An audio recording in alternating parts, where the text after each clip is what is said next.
Fredericksburg's a small city, but I've always said that we punch above our weight in coffee shops. And that's why I came up with the premise of this podcast, Coffee Shop Talks, because there's a bunch of really cool spaces that are conducive to candid, genuine conversation.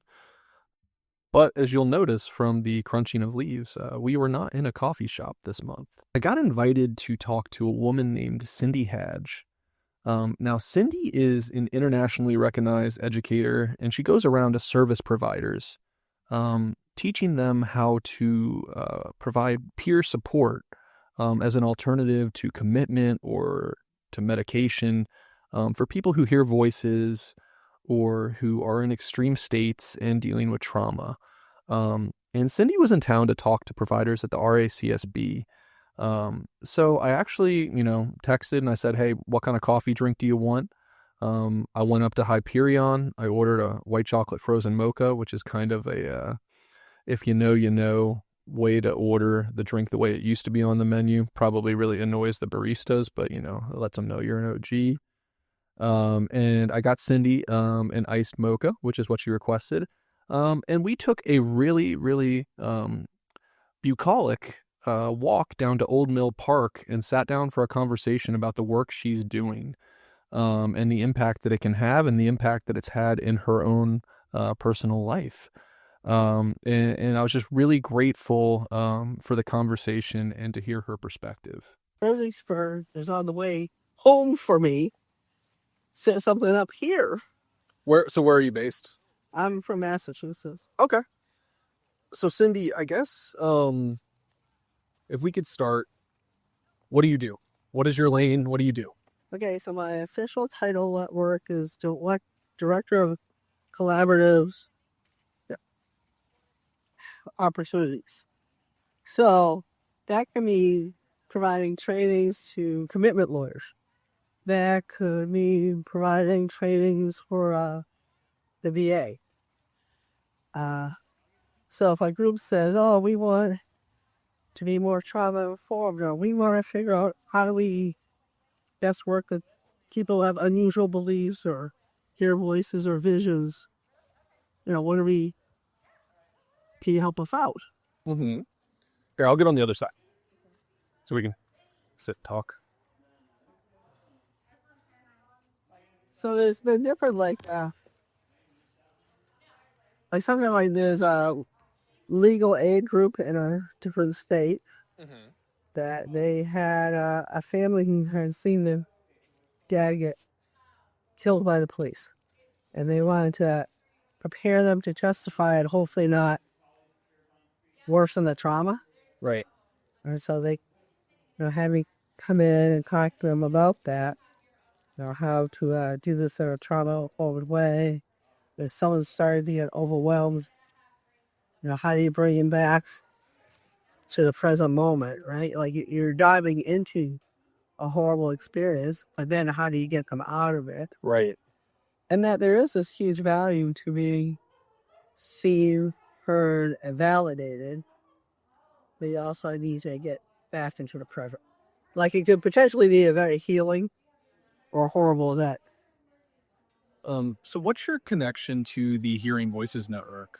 So what happened for me was, as a kid, I started to have visions and hear voices as a child.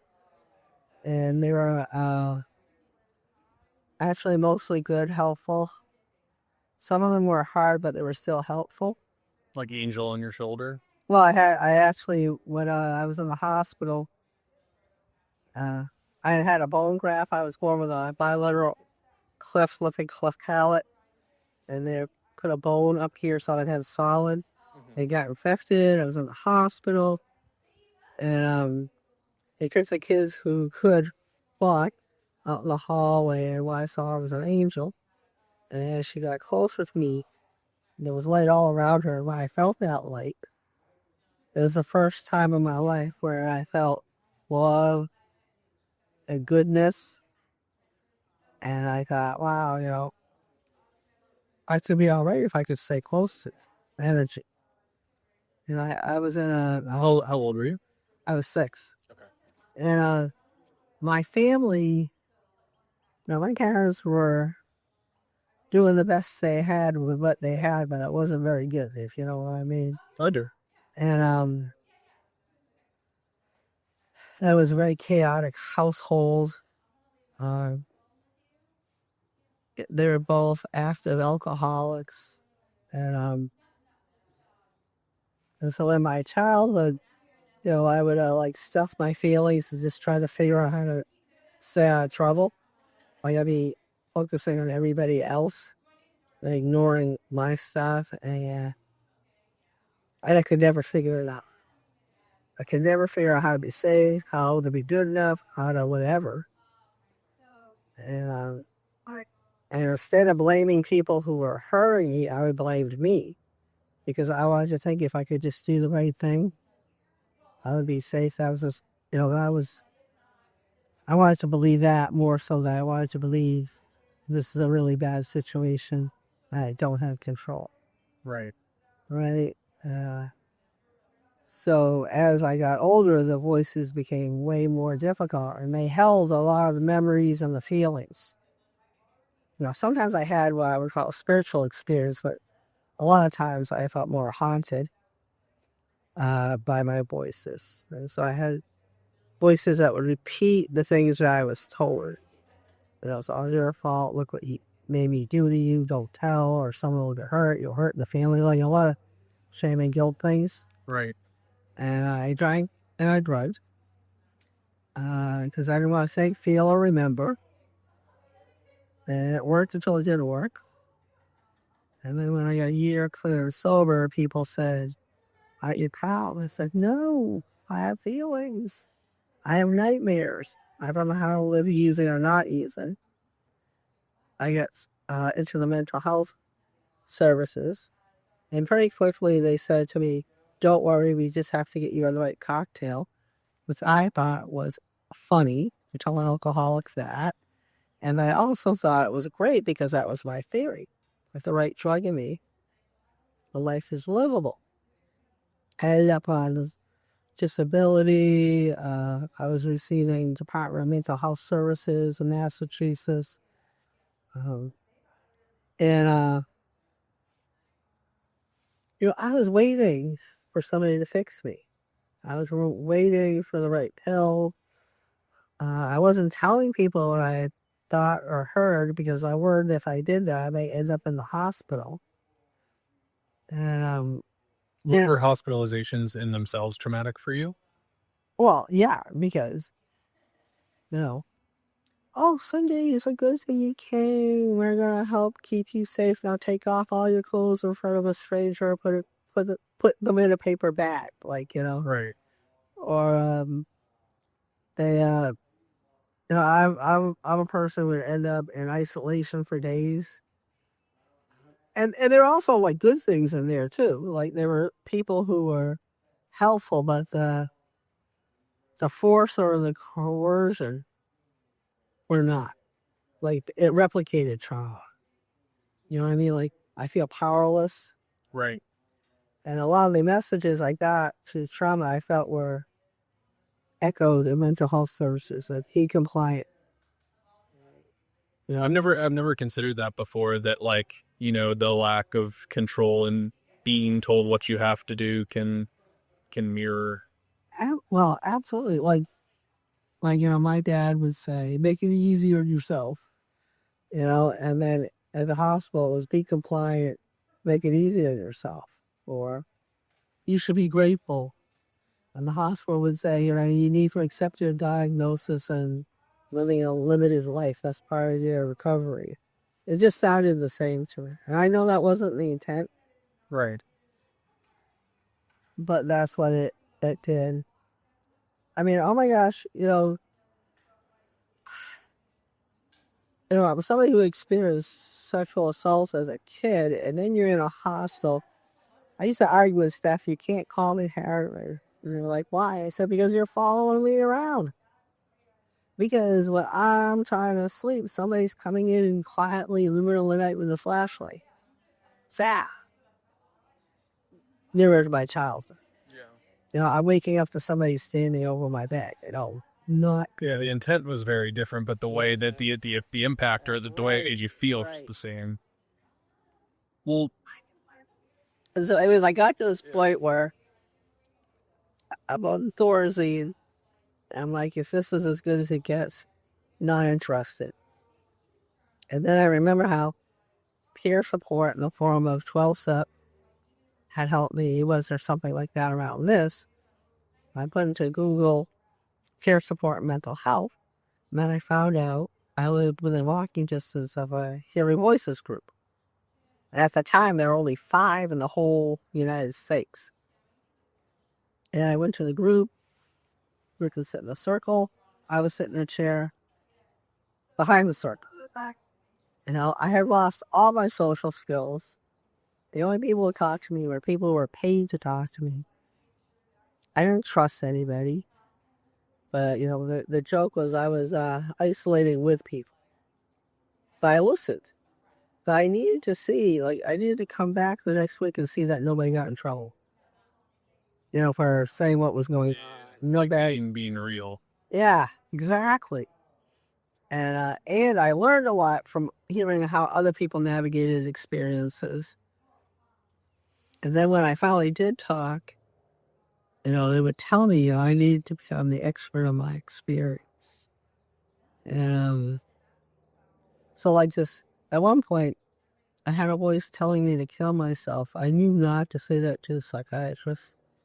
I said to him, I think someone's trying to kill me, which didn't go over well either, right?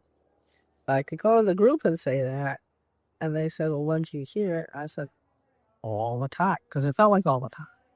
So he said, get cards, write down when you hear it, like just basically what time of day and what you're doing. First thing I found out, I don't hear it all the time. In fact, I never hear it when I'm doing certain things.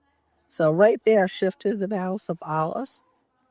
And then they said, write down what it says. And then they said, where else in your life have you gotten those messages? And when I wrote it down, you know, by then I was starting to get off the Thorazine, Haldol, and when I wrote it down, I realized, oh, those were the things I was told. And then they lost a lot of power. Those were like childhood messages. I'm like, why else is new? Those people always out to get me. Like, it just lost some of the power. So it sounds like self-awareness was like a big component of it. Just being more aware of, just being more aware of how and why. Absolutely. And unfortunately, with seeking mental health services, I mean, it's changing. Yeah. But the ones that I got were like, ignore it, deny it, it's not real, you're having a delusion. Like, they told me to do the opposite. Don't look at what the support group would tell you. Right. Like, don't look at it, don't go near it, don't talk about it, don't talk to the voices. And in the group, they're like, no, let's figure it out. Yeah. So, anyways, eventually I worked. You know, life changed. You know, I got a job facilitating a group. I did that for a year. I was my first job. You segued into my next question, which was how did you become involved? Not on the other side, but like how did you become involved as a provider or an educator? Right, a peer support person. So I got to facilitate the group. That was like my first job in decades. And then I became a community bridger, which is somebody going. I got to go in the same facilities that I've been in, telling people maybe there's other possibilities. But it was like, what do you want to? What do you want to do? What community do you want to bridge to? And can I support you doing that? Yeah. You know, and people say all sorts of things. You know, church, synagogue, rugby, basketball, AA, whatever it was. I'm trying to help them connect to a broader community. And it was really empowering to go back to the places I've been locked in. And the staff would say, I felt it's like you're a different person. I was like, I was always in here. You weren't looking. Yeah. You weren't looking. You know, everybody who comes in here has a story. How were you, like, you know, you had mentioned I guess some coping skills we could call them, that you were able to receive through peer support yourself. How was your own mental health during that time when you were starting to get involved in peer support and community? Oh, it was okay. So there were definitely bumps. Like I had to know my limits. And the only way I found my limits is when I banged into the wall. You know what I mean? But every time I did that, I learned something. Like I finally. So voices can be like 3-year-olds. What happens when you ignore 3-year-olds? They get bigger, more provocative. Yeah. I had decades of being told to ignore it. Now I had to learn, listen to it before it gets big. Why is this coming up now? What does it mean? What is it coming up in relationship to? What is it trying to get me to pay attention to? But yeah, definitely it was more bumpy. But each time it wasn't like oh, you relapse. It was more like, okay, that was too much. But, how do we plan differently in the future? Right. Or what is it? So like the last time I was facing forced commitment, I got to go to a peer respite. And I didn't know if I could make it through without being heavily medicated, but I wanted to try. So I had an environment where, I was not, I needed coaching. Like I was not very grounded in the present or in reality. And I got that coaching and I made it through. And then I found out, wow, if I get really quiet, turn out the lights, eventually things will settle down. And then I realized I think it helped before it got really big. Like if things started getting screwy, and now I have people to talk it through and help me figure out, what was coming up, what was it coming up in relationship to. And so now I had these other supports. So nothing had to get that big. One thing that I remember when I came to the Hearing Voices group last year, they had an event here, and I talked to some people and did a story, and even talking to Kelly is, how far do we have to go in terms of these peer-centric, peer support ways of helping people with mental illness become more broadly accepted? Because it sounds like certain groups are inviting you in, certain groups are asking for it, but to make it the norm and to get away from the you're experiencing delusions, don't talk about it. Well, this is a problem. The Hearing Voices Network doesn't have the money that the big pharmaceutical companies have. Yeah. Like we are the only country where those drugs are directly marketed to people. So that information gets out. Oh, you have this problem? Take this pill and you'll be smiling walking in a field, right? Like people get told that. So just from a messaging stand. Right. But what happens though, I did an event with NAMI, which is a national organization where now, I don't know how much now, but it used to get most of its funding from pharmaceutical companies, right? Okay. But you know what? Families are like, oh my gosh, what else can we do? Because the pills may help some people or help them some of the time, but there's a whole bunch of people that they're not improving. What I mean, in fact, it actually is going worse over time. Yeah. And so there are people who want hope and possibility. That's how Kelly found this. Hey, I get this thing. It doesn't seem to be working. What else did I try? What else is there out there? And so there are lots of people who are hungry for, options on, in addition to medication or instead of medication, what are the other things?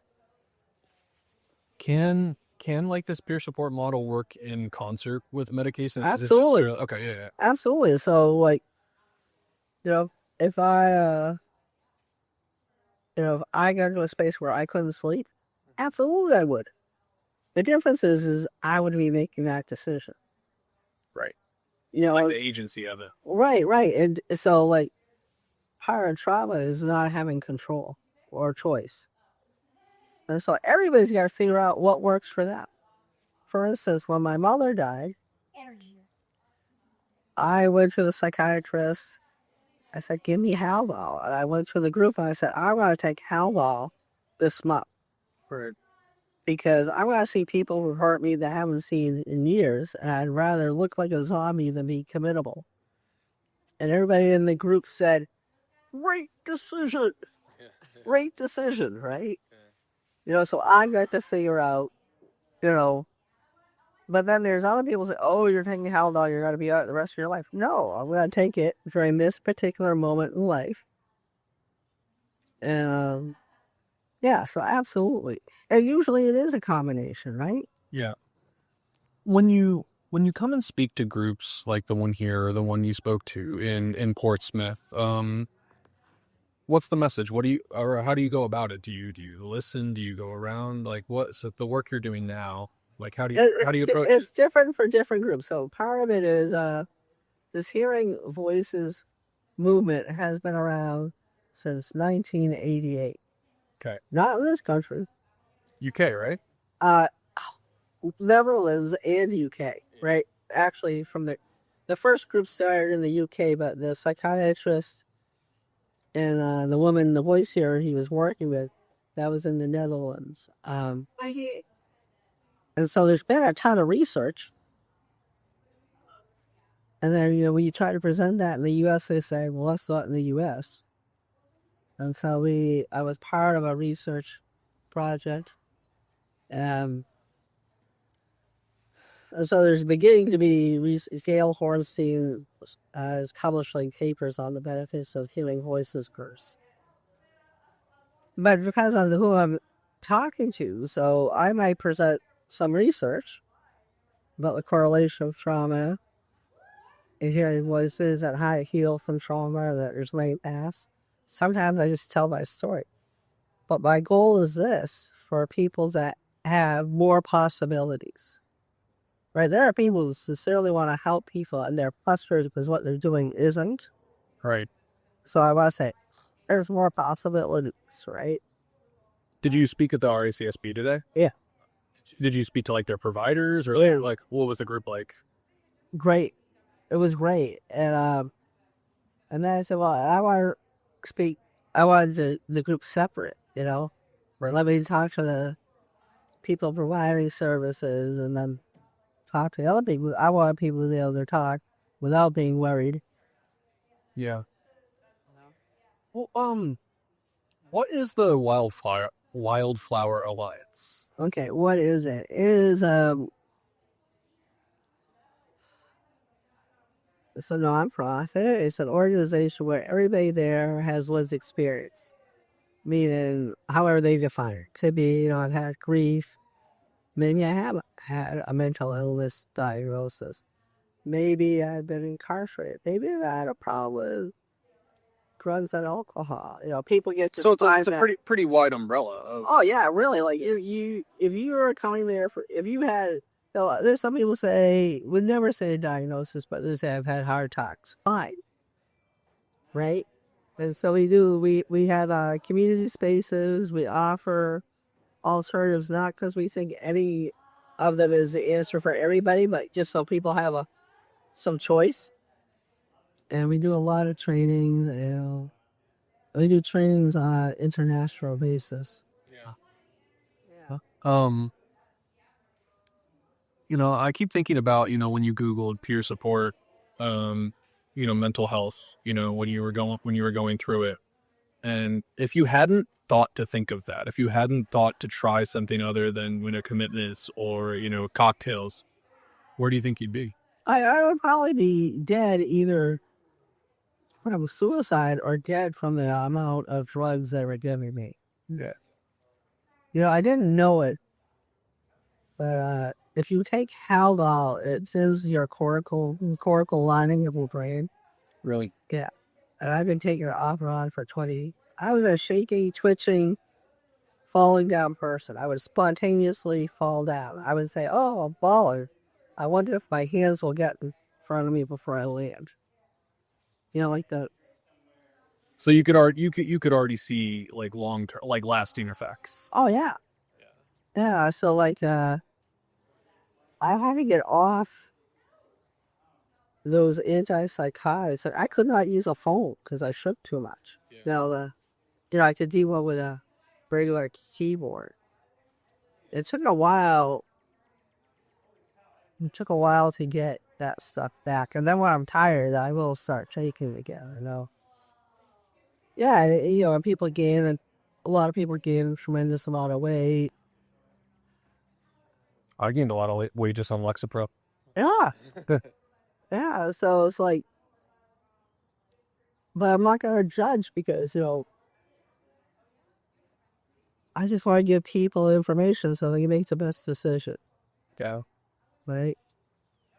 Well, I've really enjoyed, you taking the time in our conversation, but what would you want, people who, I guess, have never encountered, hearing voices themselves or never encountered a debilitating or life-affecting mental health crisis themselves, what would you want them to know about, the person next to them going through it? Well, this may sound foreign. We are designed to heal. Yeah. We are designed to heal. And everybody has a story. And they're just doing their best in a moment to live. Yeah. They just do that. And so if they have better information, better resources, if they have options, most people know there is. If they don't even know it's possible, why would they even try? If you are told you have a broken brain, you'll never be able to work, and you'll be on medication your whole life, you're not even looking for a solution. You know what I mean? You're being told you're powerless. So I want people to know, relationships are healed. Yeah. To be seen, heard, and validated, to be part of your own rescue, to address shame and guilt. You have a misplaced shame and guilt. Those just listening to somebody can be healing. Just be healing for them. And the amazing thing is that when I create a space for other people to be heard, sometimes I'm getting healed too. Like somebody has better words to describe something I felt that I did. Yeah, so everybody's got a story. They are here. When I see somebody doing something really odd, strange, I don't get it. My assumption is there's a reason. Somehow, in the context of their life, this makes sense. So I become curious. Instead of ruling it mentally ill or not, I'm like, how did this person adapt to life? What was their life like that this is the adaptation they have for it? That's a really good way to look at it. Right. Well, I was told. Well, it's like getting outside of yourself, right? It's like getting outside of like your very unique experience and understanding that doesn't encompass other people's experiences. Well, I was told by somebody, you're not crazy. The things you experience make sense in the context of your life. And those strategies may have kept you alive, but they're not serving you now. So you gotta learn new ones. The last psychiatrist I had was trained as a neurologist. Because he has zero pathways, but you can make new ones.